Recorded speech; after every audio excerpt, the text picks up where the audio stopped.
बिस्मिल्लाहिर्रहमानिर्रहीम, अस्सलाम वालेकुम नाज़रीन, आप देख रहे हैं दिलास चार। मैं हूं यासिर रशीद और मेरे साथ हैं एडिटर फ़ॉरम राना मोहम्मद अजीम साहब, ब्यूरो चीफ इस्लामाबाद सुहेल इकबाल भट्टी और रोज़नामा 92 न्यूज़ एडिटर इस्लामाबाद राव खालिद साहब और एडिटर कराची सईद खबर साहब। नाज़रीन, सियासी मंजरनामे पर बात करेंगे। इस वक्त सेनेट के इलेक्शन भी करीब तर है। वफाक भी अपने इत्तेहादियों से ताल्लुकात मजबूत करने के लिए कोशा है। वज़ीर आज़म इमरान खान से MKM वफ्द ने मुलाकात की और इस मुलाकात का एक अहम उनसर यह भी है कि हैदर अब्बास रिजवी जो MKM पाकिस्तान बनने के बाद मुल्क से बाहर चले गए थे और अब कुछ अर्सा पहले मुल्क में वापस आए, वो भी इस मुलाकात में मौजूद थे। एक अहम इंकशाफ यह भी है कि इस मुलाकात में MKM की जानिब से खास NRO मांगा गया है। दूसरी जानिब गिलगित बल्तिस्तान में एक मुशीर का ओहदा भी मांगा गया। सेनेट इलेक्शन में ये तहफ़्फ़ुज़ात जो सामने आए हैं, क्या वफाकी हुकूमत इन तहफ़्फ़ुज़ात पर अमल दरामद कर पाएगी, इत्तेहाद मजबूत रहेगा? इसी पूरे मंजरनामे पर बात करेंगे। सबसे पहले सईद खबर साहब की जानिब बढ़ूंगा। खबर, MKM की वज़ीर आज़म से मुलाकात में खास किस्म के NRO की बातें चल रही हैं। वो क्या NRO है? आने वाले दिनों में कराची के हवाले से या अपनी जमात के हवाले से ये पाकिस्तान तहरीक इंसाफ से क्या उम्मीद रखते हैं? देखिए जी, पहली बात तो ये है कि मुत्तहिदा कौमी मूवमेंट पाकिस्तान को एजाज़ हासिल है कि अब तक जितनी सियासी जमातें वफाक में बरसर इक़्तिदार रही हैं और सिंध में रही हैं, उनके साथ ये काम करती रही हैं। जब तहरीक इंसाफ इस बार कामयाब होकर आई और वफाक में उसने हुकूमत बनाई तो मुत्तहिदा कौमी मूवमेंट उसकी इत्तेहादी है सिंध में, और उस वक्त से लेकर अब तक उसकी कुछ तहफ़्फ़ुज़ात रहे और जिस पर उनका ख्याल ये है कि उन्हें कभी मुतमईन नहीं किया गया। ये मुलाकात जिसका आप जिक्र कर रहे हैं, जिसमें उन्होंने एक NRO मांगा है, वो NRO क्या है?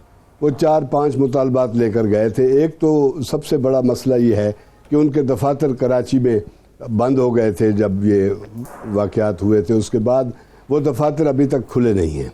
वो उन्होंने कहा कि जी हमारे दफातर खोल दिए जाए। दूसरा ये है कि बल्दियाती इंतखाबात सर पर खड़े हैं और कराची में मेयर बड़ी अहमियत का हामिल होता है, और इस वक्त पिछला मेयर भी मुत्तहिदा कौमी मूवमेंट का था।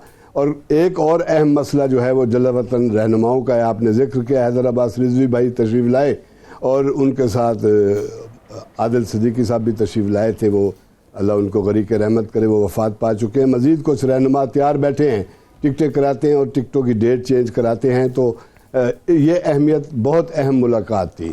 इसमें एक तो ये था कि हमारे दफातर खोल दिए जाएँ। उस पर वज़ीर आज़म ने इनको टक्का सा जवाब दिया और कहा है कि हम वो दफातर नहीं खोल सकते जिनसे कराची में दहशतगर्दी की सहूलतकारी की गई, इसलिए इन दफातर को आप भूल जाएँ। इसके अलावा जो दूसरा मसला था मरदमशुमारी का मसला है, उस पर इन्होंने कहा कि जी कराची की मरदमशुमारी, ख़ास तौर पर कराची की और आम तौर पर सिंध की मरदमशुमारी ठीक नहीं की गई, तो कराची की मरदमशुमारी दोबारा कराई जाए। उस पर भी उन्होंने कहा है कि जी कराची में दोबारा मरदमशुमारी नामुमकिन है, अलबत्ता इस पर काबीना में हम रख के मशवरा करेंगे। जलावतन रहनुमाओं की वापसी का मसला बहुत अहम है। इस NRO का जो मरकज़ी नुक्ता है कि बहुत सारे रहनुमा वापस आना चाहते हैं और पाकिस्तान की सियासत में इन रहकर मुल्क और कौम की खिदमत करना चाहते हैं, लेकिन अभी तक उनके हालात साजगार नहीं हो सके कि वो पाकिस्तान आएँ। तो इसमें इन्होंने मुतालबा किया कि जी हमें जो हमारे रहनुमाओं को वापस आने के लिए उनके लिए राहें हमवार की जाएँ। लेकिन इस पर हुकूमत ने, ख़ास तौर पर वज़ीर आज़म ने कहा कि जी ये मसला जो है ये इस पर बात होगी, हम इसको वज़ारत दाखिला को भेजेंगे, उनसे मशवरा करेंगे और उनसे कहेंगे कि बस। एक उसके बाद ये हुआ कि मेयर इन्होंने कराची का मांगा, जिस पर उन्होंने कहा जी मेयर कराची मांगना कबल अज़ वक्त है, मेयर कराची बल्दियाती इंतखाबात के बाद इस पर बात होगी।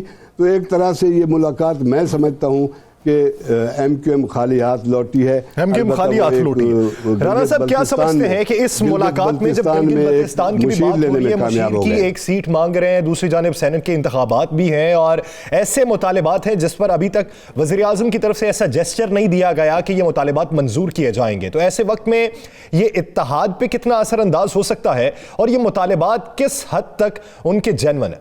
बिस्मिल्लाहिर्रहमानिर्रहीम। या सर, मेरी इत्तला के मुताबिक, कुछ इत्तला मेरी थोड़ी सी तब्दील है। अच्छा। मेरी इत्तला के मुताबिक इनमें से 2 मुतालबात मान लिए गए हैं। कौन कौन से?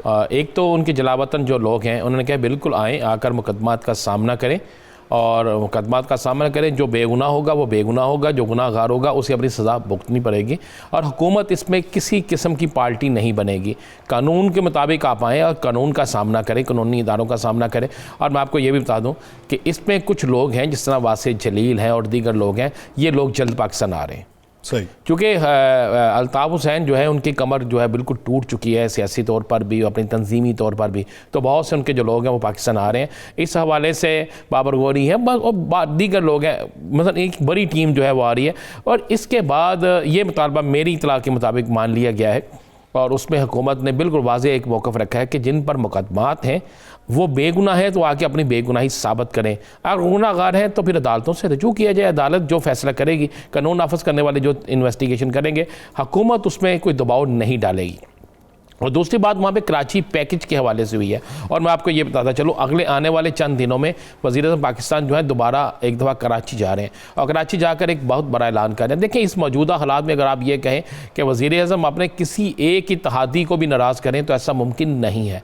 और ये मुलाकात MKM की हुई फरमाइश पे है, उनकी ख्वाहिश पे हुई है। MKM अपने मुतालबत ले गई थी, लेकिन इस मुलाकात में बहुत सी चीज़ें डिस्कस भी हुई हैं, जिसमें अपोजिशन के इस्तीफ़े, जिसमें अपोजिशन की तरफ से मार्च, जिसमें अपोजिशन की तरफ से मुतवक्को सेनेट के इलेक्शन, जिसमें इन्होंने एक चीज़ जो सामने लानी है, जो फ़ज़ा कैम की जा रही है कि शो ऑफ हैंड के ज़रिए इलेक्शन कराया जाए या शो ऑफ बेल्ट के ज़रिए इलेक्शन कराया जाए। इस हवाले से भी बड़ी अहम गुफ्तगू हुई है और इस पर MKM जो है वो एग्री है। उन्होंने कहा कि बिल्कुल हम चाहते हैं कि ऐसा तमाम सिस्टम ख़त्म हो जाए जिससे अपने अरकान असम्बली के बिकने का या अरकान असम्बली के दबाव में आने का प्रेशर हो। तो ये सारी चीज़ें हैं। कुछ चीज़ें ऐसी हैं बिल्कुल, जिस तरह उन्होंने कहा कि मेयर कराची का मामला उस वक्त तक नहीं हो सकता जब तक कराची के इलेक्शन नहीं हो जाते। बल्दियाती इलेक्शन के बाद ही ऐसे मामला सामने आते हैं। और बाकी वजारत और दीगर जो मामला हैं वो मेरी इतला के मुताबिक उस पर ना इनकार किया गया है, ना हाँ की गई है, ना इनकार किया गया है, दरमियान में रखा गया उस मामले को। लेकिन वक्त आने पे देखा जाएगा, उसे वक्त आने पे देखा जाएगा। लेकिन इस मामला में सेनेट इलेक्शन डिस्कस हुए हैं, अपोजिशन के इस्तीफे डिस्कस हुए हैं, अजाफी जो चीज़ें डिस्कस हुई हैं और उस पर MKM की तरफ से मुकम्मल तौर पर हुकूमत के साथ अपने इत्तेहाद को कायम रखने के हवाले से भी कहा गया। राव साहब, आप क्या समझते हैं कि MKM की तरफ से ब्लैकमेल किया जाता है या फिर अपना जो बुनियादी हुकूक है वो मांगा जाता है कि जब भी कौमी असम्बली में कानून साजी का मामला हो, सेनेट में तहरीक अदम एतमाद का मामला हो या फिर भी कोई पावर शो करनी हो इत्तेहादियों के साथ, तभी MKM के ये मुतालिबात सामने आते हैं, बस सूरत दीगर खामोशी इख्तियार की जाती है? क्या समझते हैं कि MKM अपने हक पे है या वफाकी हुकूमत MKM से सही बात नहीं करती? देखिए, ये तो एक नेचुरल सी बात है कि जब भी कोई ऐसा मौका होता है पॉलिटिकल सियासी तौर पे हुकूमत मुश्किल में है, सेनेट के इलेक्शन आ रहे हैं, PDM की तहरीक चल रही है, इस किस्म के मसाइल चल रहे हैं, तो ऑब्वियसली हर सियासी जमात ऐसे मौके से फ़ायदा उठाने की कोशिश करती है। काफ लीग का आप देखें, प्राइम मिनिस्टर को जाना पड़ा पंजाब जाके, चौधरी साहब की अयादत के बहाने उनके घर जाके उनसे मुलाकात करनी पड़ी, जो कि वो इतने अरसे से अवॉइड कर रहे थे। तो इसी तरह से हर सियासी जमात अपने अपने कार्ड खेलती है। लेकिन ये बात दुरुस्त है कि MKM का एक ख़ास तर्ज सियासत रहा है, वो जैसे ही कोई मौका गनीमत जानते हैं तो वो अपना उससे भरपूर फ़ायदा उठाने की कोशिश करते हैं। तो यकीन इस वक्त भी उन्होंने किया होगा और ये सारे मुतालबात जो सामने आ रहे हैं, जो वो कह रहे हैं अपने लोगों को वापस लाने के लिए, या वजारत गिलगित बल्तिस्तान में चाह रहे हैं, या सेनेट के हवाले से कोई सीट एडजस्टमेंट चाह रहे हैं, या बल्दियाती इंतखाबात में कोई हिस्सा चाह रहे हैं, तो ऑब्वियसली उनको पता है इस वक्त थोड़ा प्रेशर में है गवर्नमेंट, तो कुछ ना कुछ इनसे बनवाया जा सकता है। लेकिन सबसे इम्पॉर्टेंट बात यह है कि हैदर अब्बास रिजवी की जो मौजूदगी है वो ये जाहिर करती है कि MKM की आगे चल के वो पुरानी साख्त क्या बहाल होने जा रही है, जैसे लोगों की वापसी की बात भी हो रही है, तो ये बड़ा सिग्निफिकेंट है। लेकिन सबसे इम्पॉर्टेंट बात इसमें, जो मैं बड़े अरसे से कह रहा हूँ, जब से ये अल्ताफ़ हुसैन वाला किस्सा हुआ है, उन्होंने जो हर्जा सराई की और उसके बाद जो मामलात हुए, कि MQM को अब नई रियलिटीज़ के साथ रहने का सीखना चाहिए। इनको वो पुरानी चीज़ें अनलर्न करनी होंगी। जब तक वो अनलर्न नहीं करेंगे, वो सियासी एंटिटी के तौर पे अब सर्वाइव नहीं कर पाएंगे। उनको नई सियासत, जो नॉर्मल सियासत है, उसकी तरफ आना पड़ेगा। लेकिन राव साहब, अनलर्न करने के लिए भी तो अदालतों से रुजू करना पड़ेगा ना, एक बार आपको सर्टिफिकेट तो लेना पड़ेगा।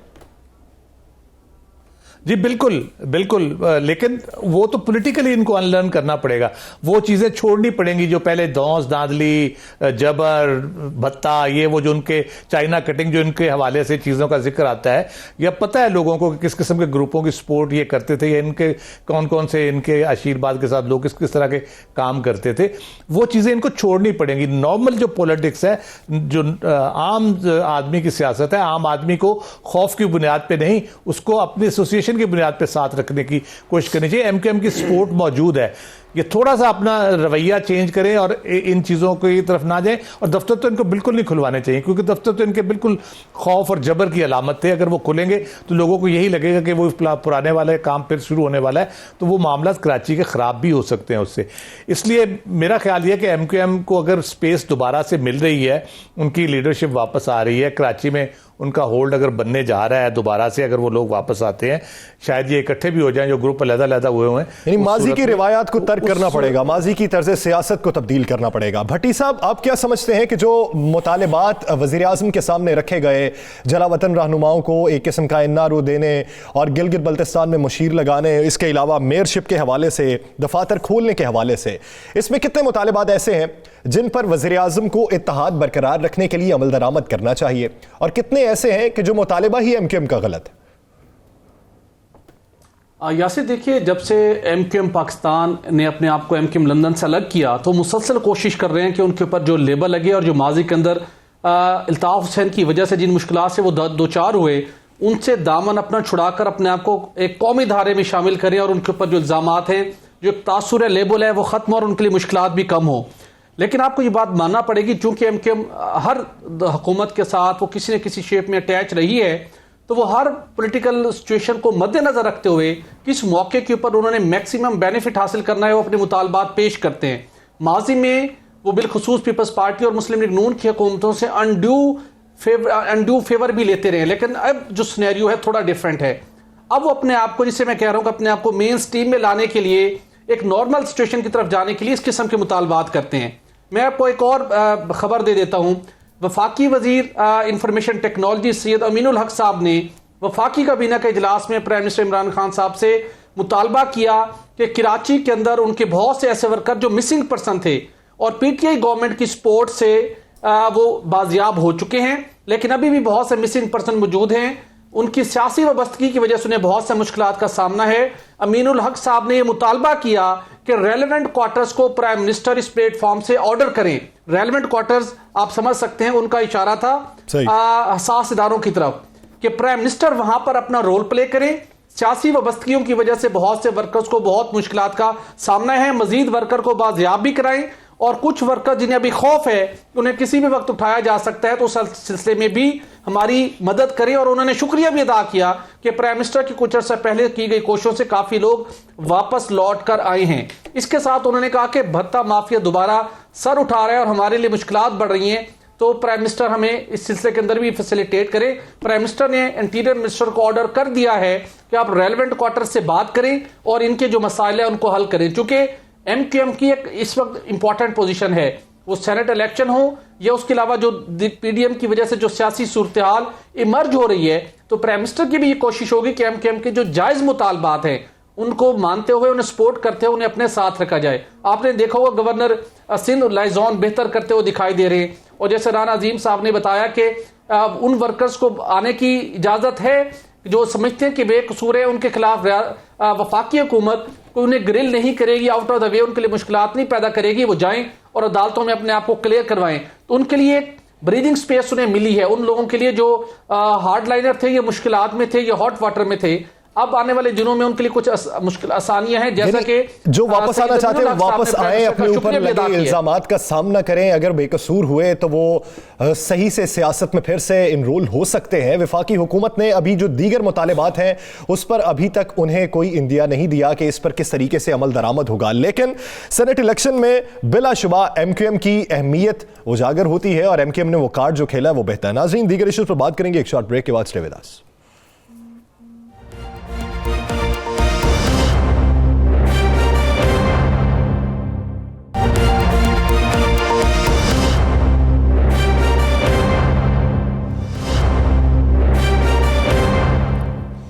वेलकम बैक नाज़रीन, बात करेंगे सेनेट इलेक्शन की। सेनेट इलेक्शन से पहले क्या अपोजिशन हुकूमत गिरा पाएगी? सेनेट इलेक्शन का कबल अज़ वक्त होना अब कुछ नामुमकिन दिखाई देता है, क्योंकि इलेक्शन कमीशन ने ज़िमनी इंतखाब के लिए जो बाकायदा तौर पे रोड मैप जारी कर दिया है और इस हवाले से DROs और ROs भी डिक्लेयर कर दिए गए हैं और वो फरवरी में होंगे। तो अगर फरवरी में ज़िमनी इंतखाब होंगे तो सेनेट इलेक्शन कैसे मुमकिन हो पाएगा?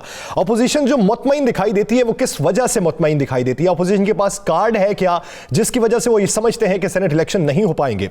राना साहब क्या समझते हैं, अपोजिशन का कार्ड क्या होगा? यानी मौलाना फजलुर रहमान तो कहते हैं कि हर पत्ता एक ही वक्त में शो नहीं किया जा सकता, रफ्ता रफ्ता पत्ते शो किए जाते हैं। तो सेनेट इलेक्शन के हवाले से उनके पास पत्ता कौन सा?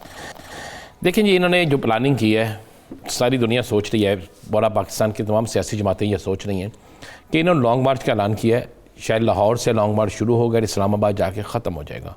1 या 2 दिन की बात होगी और उसके बाद ख़त्म नहीं।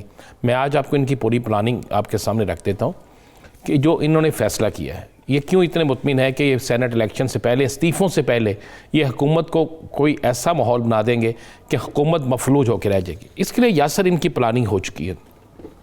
इन्होंने लॉन्ग मार्च करना है, इनका सारा डिपेंड अब इस्तीफ़ों पे नहीं है, इनका सारा डिपेंड अब लॉन्ग मार्च पे।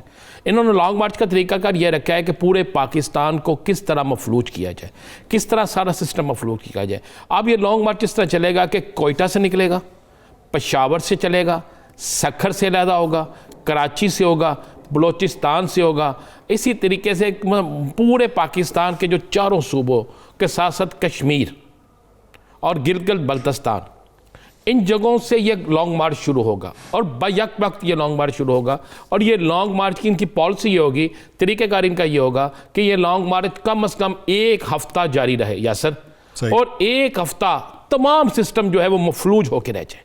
यानी जब आप कोयटा से निकलते हैं, आप रोड ब्लॉक कर देंगे, आप सारा सिस्टम ब्लॉक कर देंगे, आप कोशिश करेंगे ये लॉन्ग मार्च में ऐसा कोशिश करेंगे कि जहां से ट्रेनें गुजरती हैं उन ट्रेनों पर भी कुछ देर के लिए रुका, उन रेल की पटरियों पर कुछ देर के लिए रुका जाए, उस सिस्टम को मफलूज किया जाए। मेन शाहराहें जो हैं वहां पर लॉन्ग मार्च इस तरह लेकर जाया जाए कि इनका लॉन्ग मार्च ही वहां पर चलता हो और कोई ट्रांसपोर्ट ना चलती हो, ना सब्जी वाला ट्रक वहां से गुजर सके, ना कोई और सामान गुजर सके, ना तजारत का काम हो सके, ना सवारियां जा सके, ना कोई आ सके। यही सिस्टम ये सिंध से रखेंगे, सिंध से एक लैदा होगा, कराची से लैदा निकलेगा और सक्कर से लैदा होगा।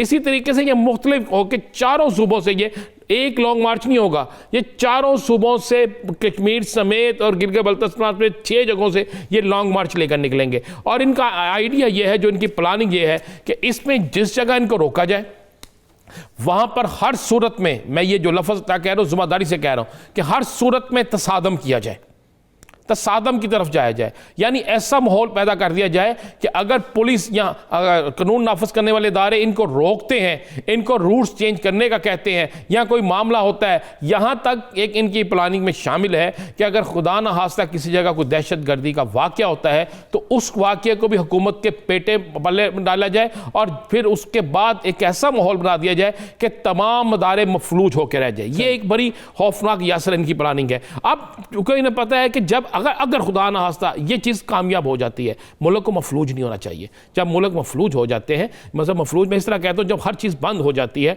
तो फिर वो कोई हुकूमत जो होती है वो बेबस सी नज़र आती है। ये हुकूमत को बेबस करने के लिए कार्य है। पहले इनका टारगेट था कि लाहौर से लॉन्ग मार्च, अब ये लाहौर से नहीं है, ये मुख्तलिफ शहरों से है, मुख्तलिफ जगहों से मार्च निकलेगा। पहले भी जो तसादुम का रास्ता इख्तियार करने की कोशिश की जा रही थी और हुकूमत ने इनको ना रोक के एक अक्लमंदी का सबूत दिया था, अब हुकूमत क्या करेगी, ये एक बड़ा सवाल है। राना साहब, मैं आपकी जानिब वापस आता हूं।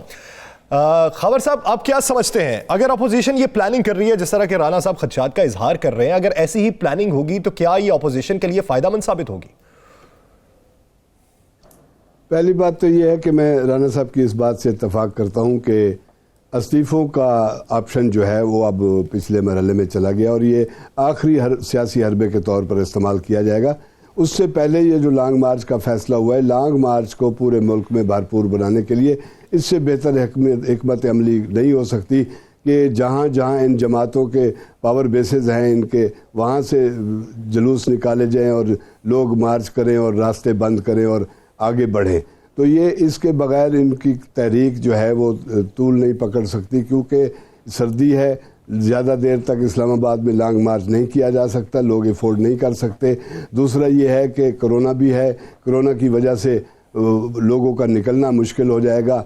इस सूरत हाल में इन्होंने इसी हिकमत अमली पर ज़्यादा जोर दिया है कि वो अपने अपने पावर बेसिस से जुलूस निकालें और उनको काफ़िलों को लेकर जाएं और कोशिश करें कि ज़्यादा से ज़्यादा शहरों को बंद करने की कोशिश करें ताकि हुकूमत पर दबाव बढ़े और हुकूमत इनके साथ मुज़ाकरात की मेज़ पर आए या कोई बात करे। वैसे तो ये मुज़ाकरात से इनकारी हैं और कहते हैं कि हुकूमत से कोई बात नहीं होगी, लेकिन मेरे ख्याल में आखिरकार मेज़ पर बैठना पड़ता है और मसाइल का हल मेज़ पर ही निकलता है। और जिस तरह से पीडीएम है, पीडीएम के अभी एक लाड़काना में जलसा होना है, आज उसके खिलाफ तहरीक इंसाफ असम्बली में तहरीक जमा करा दी उन्होंने कि कोरोना की वजह से ये जलसा नहीं होना चाहिए, तो उस पर बहस होगी। आपकी नजर में अपोजिशन की ये प्लानिंग जो है उनके लिए फायदामंद दिखाई दे रही है और बेहतरीन प्लानिंग यही हो सकती है। राव साहब, आप क्या समझते हैं कि अगर अपोजिशन तसादुम का रास्ता इख्तियार करना चाहती है तो वफाकी हुकूमत या सूबाई हुकूमतें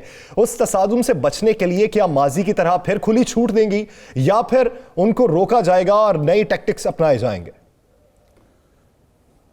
देखिए, ये किसी हद तक काबिल यकीन लगता है जो वो सोच रहे हैं और जिस तरह से वो करना चाह रहे हैं, वो इमरान खान साहब की और हुकूमत की इस खदशे को या उसको जो वो बात करते हैं उसको तक़वियत देता है कि ये मुल्क के अंदर ना जमहूरियत चाहते हैं, ना कोई और के किसी किस्म का इस्लाहात चाहते हैं, इंतखाबी इस्लाहात हो, भले कोई और मामला तो कॉन्स्टिट्यूशनल जो रिफॉर्म्स हैं या उसके तहत इदारों को अपने हदूद में रहने की जो बात की जा रही है, इसका मतलब ये है बुनियादी तौर पे कि वो अपने उन केसेस के लिए, अपने उन चंद लोगों को बचाने के लिए वो किस हद तक जा सकते हैं, ये उनकी वो जहनीत की अक्कासी हो रही है बुनियादी तौर पे। और मेरा ख्याल ये है कि इस किस्म की कोई भी मनसूबाबंदी, जैसे ये पीडीएम के जलसे थे, जिस तरह से आखिरी जलसे तक पहुंचते पहुंचते बिल्कुल हवा निकल गई इन जलसों की, इसी तरह से मेरा ख्याल है लॉन्ग मार्च में भी बहुत ज़्यादा कामयाबी के कोई आसार नज़र नहीं आते। ये कोई मामूली बात नहीं है, इतने शहरों से बैक वक्त इस तरह का एक अरेंजमेंट करना कि लोग हर जगह से निकलें, रोड्स ब्लॉक करें, रेलवे लाइंस ब्लॉक करें, कारोबार ज़िंदगी को मुअत्तल करके रख दे, तो उसमें देखें रिएक्शन लॉ इन्फोर्समेंट एजेंसीज का काम है। उन्होंने रास्तों को भी खुलवाना है, उन्होंने रोकना भी है, इस सारा अमल से पहले भी रोकने की कोशिश करेंगे, दौरान में रोकने की भी कोशिश करेंगे और ज़ाहिर है आवाम की सहूलत के काम करेंगे।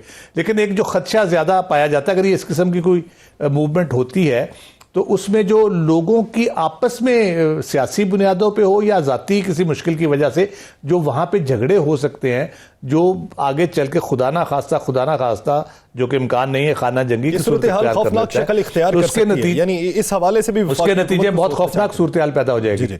भट्टी साहब, आप क्या समझते हैं कि जिस तरह राव साहब ने भी इशारा दिया कि इतने बड़े पैमाने पर हर शहरों में लोगों को निकालना, उन्हें मुतहर्रिक करना, ऐसे वबा के दौर में भी और ऐसी ठंड में भी, क्या ये मुमकिन हो पाएगा? अवामी सपोर्ट मिल पाएगी अपोजिशन को?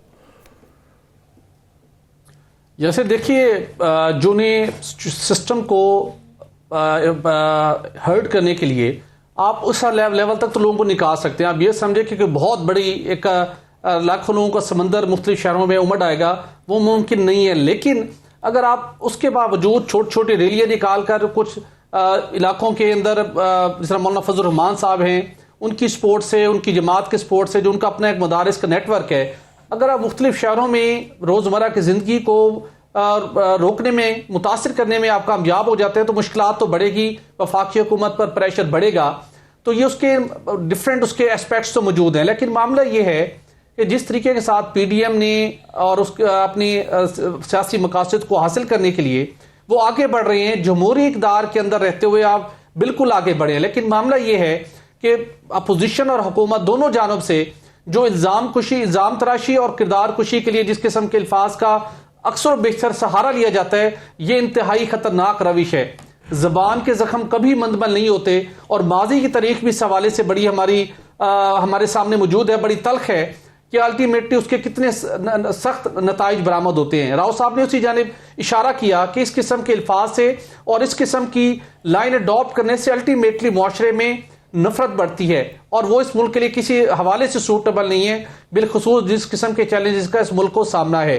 जमहूरी इक़्तिदार को सामने रखते हुए मौसर तरीके के साथ बातचीत और उसके साथ अपना जो आपका एहतजाज है, आपका हक है, लेकिन अगर आपने ये प्लान किया हुआ है कि हमने जिंदगी का पहिया रोकना है, लोगों के लिए वफाकी हुकूमत को प्रेशर में लाने के लिए परेशानियां पैदा करनी है और कोई इंतहाई नाखुशगवार सूरत हाल पैदा करनी है, बाय डिज़ाइन ऐसा करें तो ये यकीनी तौर पर ख़तरनाक होगा। प्राइम मिनिस्टर भी इस हवाले से उन्होंने कुछ थोड़ी सी अपने लच्चे का मुजाहरा किया और उन्होंने कहा कि बातचीत करनी चाहिए। वुज़रा ने भी इस हवाले से कुछ लच्चे का मुजाहरा किया। तो मेरे ख्याल में अपोजिशन को भी इस मामले को मद्देनजर रखना चाहिए और जिस लेवल के ऊपर आप अपनी ये एहतजाज करें, पाकिस्तान में सूरत हाल इस तरीके की है कि जो आपका इकदाम आपके लिए सूदमंद साबित हो जाए, जिसमें आप कामयाब हो जाएं, फिर वही तर्ज सियासत अपनाया जाता है। अगर अपोजिशन इसमें कामयाब हो जाती है तो फिर मुस्तकबिल में भी अगर यही तर्ज सियासत अपनाया गया तो फिर पाकिस्तान के हालात क्या होंगे, हमारा तर्ज सियासत कैसा होगा, जमहूरी अमल किस तरीके से सबूताज होगा, यह भी एक सवालिया निशान है। राना साहब, सेनेट इलेक्शन की ही बात कर लेते हैं। सेनेट इलेक्शन पे अपोजिशन जमातें इस्तीफे का ऑप्शन पहले इस्तेमाल करना चाहती थीं, लेकिन अब सोच विचार की जा रही है कि इस्तीफे का ऑप्शन बाद में इस्तेमाल किया जाए। तो कौन सी अपोजिशन की जमातें ऐसी हैं जो कायल करने में कामयाब रही कि ये ऑप्शन इलेक्शन के बाद होना चाहिए? देखिए, इसमें अख्तर मेंगल, इसमें पाकिस्तान पीपल्स पार्टी और इसमें ANP, इन तीन जमातों ने इस बात पर इसरार किया कि हमें किसी सूरत में भी सेनेट के इलेक्शन से नहीं भागना चाहिए और अगर इस्तीफ़े देना बहुत ज़रूरी है और अगर हमें वफाकी हुकूमत ही ख़त्म करनी है तो फिर हमें वफाकी हुकूमत का इस्तीफ़े सेनेट इलेक्शन से बाद देने चाहिए। मुस्लिम लीग नून के भी एक अहम रहनुमा ने इसकी तायीद की और उनका बिल्कुल ऐसे होना चाहिए। उनका मामला बड़ा क्लियर है, अगर हम इस्तीफ़े दे देते हैं और उसके बावजूद सेनेट इलेक्शन हो जाते हैं तो हम ज़ीरो पे चले जाएंगे। अगर हम इस सूरत में इस्तीफ़े देते हैं, नहीं देते और बाकायदा सेनेट इलेक्शन हो जाते हैं और हम सेनेट इलेक्शन में हिस्सा भी लेते हैं तो सेनेट के अंदर हमारी कुछ ना कुछ तादाद मौजूद होगी ताकि आने वाले वक्त में हम उसे मजीद बढ़ा सकते हैं, कोई ना कोई सिस्टम कर सकते हैं। तो ये इन जमातों के इसरार के बाद अब ये लॉन्ग मार्च को दूसरे तरीके से करने का तवज्जो ही इसलिए दी गई है ताकि ऑप्शन इस्तेमाल हो ही ना सके और अगर इस्तेमाल करना भी पड़े तो आखिरी हद और ये ऑप्शन सेनेट के इलेक्शन के बाद होगा। ये ऑप्शन सेनेट के इलेक्शन के बाद हो और लॉन्ग मार्च का तरीकाकार भी तब्दील किया गया, उसकी साख्त भी तब्दील की गई है। अब देखना यह है कि अपोजिशन इस साख्त पर अमल दरामद करने में किस हद तक कामयाब होती है और वफाकी हुकूमत इसका किस तरीके से सामना करती है। नाज़रीन, दीगर इश्क करेंगे एक शॉर्ट ब्रेक के बाद। Stay with us.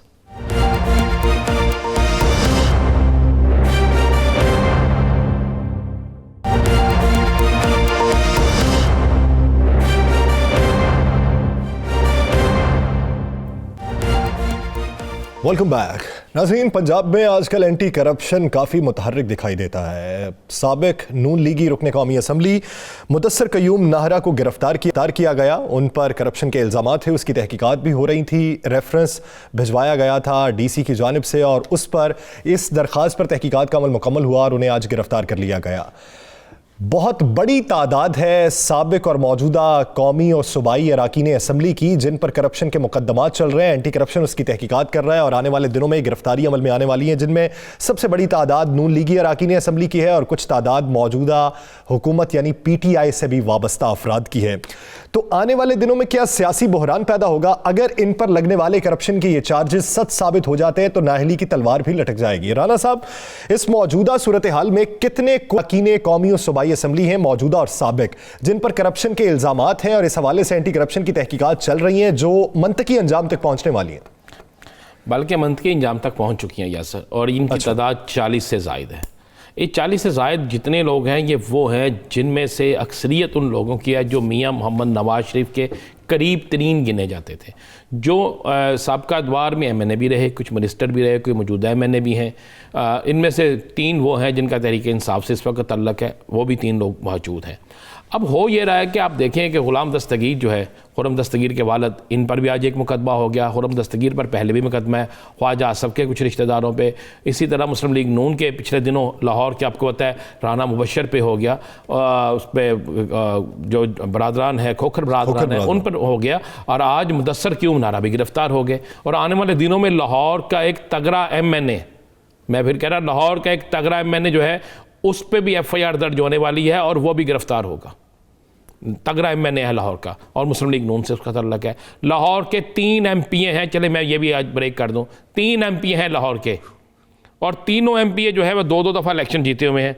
उन तीनों MPA जो है उनमें से भी किसी ना किसी पे मुकदमा दर्ज हो जाना है। ये सारी चीज़ें जो है ये हो तैयार है, इन्वेस्टिगेशन मुकम्मल हो चुकी है, सारे काम मुकम्मल हो चुके हैं। अब इस इन्वेस्टिगेशन के बाद, दीगर कामों के बाद जो सूरत हाल सामने आ रही है वो ये आ रही है कि आने वाले दिनों में इतनी बड़ी तादाद में गिरफ्तारियां होंगी, और ये गिरफ्तारियां अब किस पे हो रही हैं? क्या कोई बचता हुआ भी दिखाई देता है इनमें? नहीं, मुझे बहुत कम ऐसे जहाँ से नज़र आ रहे हैं। कसूर का भी एक बड़ा नाम जो है वो उसकी गिरफ्तारी तैयार है, मैं ये आपको बिल्कुल बता। और इसके साथ साथ मैं आपको ये भी बता दूं, 3 बड़े सरकारी इदारों में डायरेक्टर की पोजीशन पर काम करने वाले मौजूदा सूरत हाल में अफराद जो है वो भी गिरफ्तार होने वाले हैं। ये तयनातियाँ साबिका दौरे हुकूमत, तयनाती भी हैं, करप्शन भी है, सारा कुछ है, और वो गिरफ्तार होने वाले हैं। मेरा ख्याल है शायद जिस वक्त ये हमारा प्रोग्राम चल रहा हो उस वक्त तक FIR दर्ज हो चुकी हो, या आइंदा आने वाले 24 घंटों में या 36 घंटों में उन पर FIR दर्ज हो जाएंगी।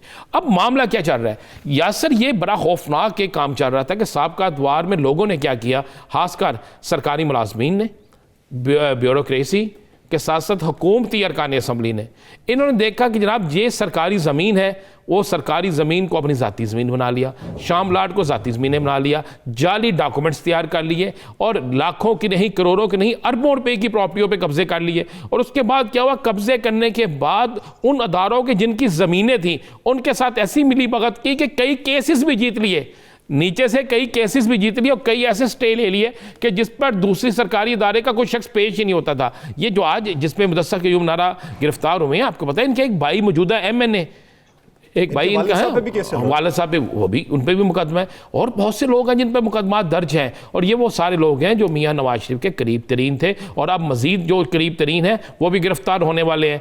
अब अगर इस पे अपोजिशन ये कहे कि जनाब इन पर झूठे इल्ज़ाम है, पहली दफ़ा ये हुआ है कि पहले इन्वेस्टिगेशन हुई है, सही, इन्वेस्टिगेशन के बाद डॉक्यूमेंट सामने आए हैं, डॉक्यूमेंट सामने आने के बाद DG एंटी करप्शन जो है गौर नफीस, इन्होंने फिर इनकी हिदायत पर हम फिर FIR दर्ज हुई है, और FIR दर्ज आपके मुताबिक 40 से ज़्यादा अरकान कौमी और सूबाई असम्बली हैं गुज़श्ता और मौजूदा जिन पर ये करप्शन के केसेस चल रहे हैं, और गिरफ्तारियां मुस्तकबिल में अमल में आ सकती हैं। राउत साहब, शफाफियत बहुत मलहूज़े खातिर रखनी चाहिए, तो एक ही पार्टी के ज़्यादा अरकान असम्बली हैं जिन पर केसेस चल रहे हैं, तो क्या इस हवाले से अपोजिशन के जो मुद्दा है, अपोजिशन का जो मुतालिबा है, अपोजिशन के जो इल्ज़ामात हैं, उनका सामना नहीं करना पड़ेगा? शफाफियत को किस तरीके से मलहूज़े खातिर रखा जाएगा? देखिए, ये बड़ी बुनियादी बात है। एक तो टाइमिंग का इशू है, दूसरा ये शफाफियत। ऑब्वियसली अब जो अपोजिशन की तहरीक चल रही है उस वक्त ये इसका जोर पकड़ना, वो बज़ाहिर ये लग रहा है कि जैसे कोई विच हंटिंग हो रही है, कोई विक्टिमाइजेशन हो रही है ख़ास तौर के लोगों की। लेकिन दूसरी तरफ अगर हम इसका बगौर जायज़ा लें तो उसमें वही ये लोग, वो उन्हीं के खिलाफ कार्रवाई हो रही है जो हमेशा से इस किस्म के काम में रहे, और उस पार्टी के मेजॉरिटी लोग हैं जिनका ये वतीरा रहा, जिन्होंने कब्जा ग्रुप इंट्रोड्यूस कराया, जिन्होंने सरकारी माल लूटना खाना अपना फ़र्ज समझा और उन्होंने एक सियासत का हिस्सा उसको बना दिया। ये भी एक हकीकत है। इसलिए ऑब्वियसली एक ट्रेडिशन एक जमात के अंदर मौजूद है, तो उसके लोग ही वो काम ज़्यादा कर रहे हैं और वही पकड़े जाएंगे। उनकी देखा देखी करने वाले भी यकीनन होंगे बहुत से जो ये कर रहे होंगे। लेकिन बुनियादी बात ये है कि ये बहुत देर से शुरू हुआ। मेरा ख्याल है इमरान खान साहब जो नैब के केसेस थे या करप्शन के खिलाफ जो प्रोसेसेस थे वो स्लो और उसमें डिले, निज़ाम इंसाफ में कुछ उसमें रुकावटें आने की वजह से वो काफ़ी इससे परेशान हुए थे। उन्होंने फिर अगली दूसरी स्ट्रेटजी के तौर पे इसको एक्टिवेट किया, जिसमें FIA को भी आप देखते हैं, एंटी करप्शन को भी आप देखते हैं, और मेरे ख्याल से जितनी गहरी जड़ें हैं पाकिस्तान में करप्शन की, हर उस इदारे को इंटरनल जो सिस्टम है इदारों के अंदर करप्शन को रोकने के, मेरिट को पामाल करने को रोकने के, और ये इस तरह के जो इदारे एंटी करप्शन है, FIA है, नैब आ जाता है, ये सारे इदारों को फाल करने की ज़रूरत थी। ये बहुत देर से किए गए, इसलिए उसमें ये तासुर आ रहा है बार बार कि शायद ये PDM की तहरीक है, यानी वही टाइमिंग की बात कर रहे हैं कि टाइमिंग इनको फाल देर से किया गया है, इसलिए इस पर सवालात उठ सकते हैं। लेकिन कार्रवाइयां बिला तफरीक होनी चाहिए, क्योंकि जो पहले दौरे इक़्तिदार में थे ज़्यादा केसेस तो उन्हीं पे होंगे, जो मौजूदा दौरे इक़्तिदार में हैं उन पे केसेस बाद में जाके खुलेंगे जब एनालिसिस पूरा हो सकेगा। भट्टी साहब, किसी भी मुआशरे की इस्लाह के लिए एजुकेशन पॉलिसी बहुत ज़रूरी पूरी होती है, तो वफाकी हुकूमत इस हवाले से भी सोच विचार कर रही है। उन्होंने 3 टर्म्स मुतारिफ करवाई हैं, वो क्या है? वफाकी हुकूमत ने एजुकेशन पॉलिसी के हवाले से क्या निज़ाम तश्कील दिया? पाकिस्तान के अंदर 2009 में कोशिश हुई थी एक कौमी एजुकेशन पॉलिसी की, लेकिन 18वीं तरमीम की वजह से वो इम्प्लीमेंटेशन की जानिब नहीं बढ़ सकी। अब वफाकी वजारत तालीम ने प्राइम मिनिस्टर के इंस्ट्रक्शंस के ऊपर मुल्क भर में यकसा निज़ाम तालीम और मुअस्सर एजुकेशन पॉलिसी के लिए, जिसमें सूबों को भी ऑन बोर्ड किया जाएगा, तमाम स्टेक होल्डर्स भी ऑन बोर्ड होंगे। वफाकी वजारत तालीम ने खत लिख दिया है सूबों को, 500 से ज्यादा स्टेक होल्डर्स को, जिनसे आराम मांगी गई हैं, और 23 मार्च 2021 तक पाकिस्तान की मुअस्सर कौमी एजुकेशन पॉलिसी तरतीब देकर ऐलान कर दी जाएगी, जिसका मकसद यह है कि थर के अंदर रहने वाला बच्चा भी उसका म्यारी तालीम वो हो जो एक इस्लामाबाद के अंदर किसी स्कूल में पढ़ने वाले बच्चे को मुयस्सर हो, बलूचिस्तान के स्कूलों में पढ़ने वाले बच्चों को भी वो म्यारी तालीम मुयस्सर हो जो लाहौर के बच्चों को हो। तो ये एक अच्छा इकदाम किया जा रहा है जिसके आने वाले दिनों में अच्छे समरात होंगे। तीसरा एक बड़ा अच्छा स्टेप लिया गया है, आईटी के मैदान में बड़ा पोटेंशियल है पाकिस्तान के लिए। $5 अरब एनुअल हम अपने रेवेन्यू में इजाफा कर सकते हैं, उस मकसद के लिए कि पाकिस्तान की सिक्योरिटी भी हर्ट ना हो और हम मौसर तरीके से हमारे पाकिस्तान में कंपनियां काम कर सकें। ऑनलाइन कंटेंट की मंजूरी दी गई, कुछ कंपनी और एनजीओ वावेला कर रही हैं कि ये कंपनियां इससे पाकिस्तान से कारोबार बंद करके चली जाएंगी। कतन ऐसा नहीं है।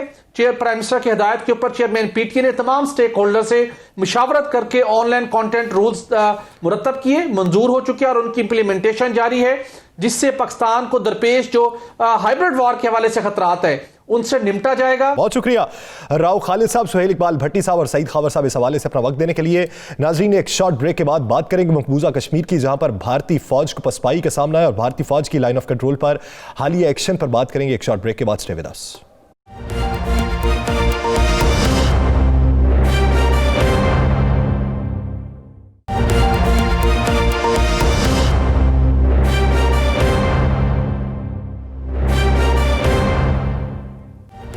Welcome back. नाज़रीन, वज़ीर ख़ारिजा शाह महमूद कुरैशी इन दिनों 2 रोज़ा दौरे पर मुत्तहिदा अरब अमारात में मौजूद हैं। आज उन्होंने मुत्तहिदा अरब अमारात में प्रेस कॉन्फ्रेंस की और उसमें भारतीय अज़ाइम का पर्दा चाक किया और बताया कि भारत किस तरह मज़मूम मनसूबाबंदी के तहत खत्ते में बदअमनी की जानिब गामज़न है और शिद्दत पसंदी को फ़रोग़ दे रहा है। उन्होंने बताया कि भारत फॉल्स फ्लैग ऑपरेशन कर सकता है। जब वज़ीर ख़ारिजा शाह महमूद कुरैशी की प्रेस कॉन्फ्रेंस जारी थी तो सरहदी इलाकों में हमारी चिरीकोट सेक्टर पर भारत की जानिब से फायरिंग की गई और उस फायरिंग का निशाना बनी अक़वाम मुत्तहिदा के मुबस्सिर की गाड़ी जो वहां पे गश्त पे थे। ये आप मनाजिर में टेलीविजन स्क्रीन पर देख सकते हैं कि एक ऐसे वक्त में कि जब दुनिया को हम ये बावर कराने की कोशिश कर रहे हैं कि भारत की जानिब से मजमूम मनसूबाबंदी के तहत कार्रवाई की जाती है, सरहदी इलाकों में हमारी शहरी आबादी को निशाना बनाया जाता है, बेशतर सेक्टर्स में तालीम गाहों को निशाना बनाया जाता है, तो उसी वक्त में अक़वाम मुत्तहिदा की मुबस्सिर की गाड़ी को निशाना बनाया गया, जिसकी बाद में तस्दीक दफ्तर खारिजा के तर्जुमान जाहिद हफीज की प्रेस ब्रीफिंग में सामने आई है। हमें यहाँ पे ज्वाइन किया है साबिक सेक्रेटरी खारिजा नजमुद्दीन शेख साहब ने। नजमुद्दीन शेख साहब, बहुत शुक्रिया आपके वक्त का।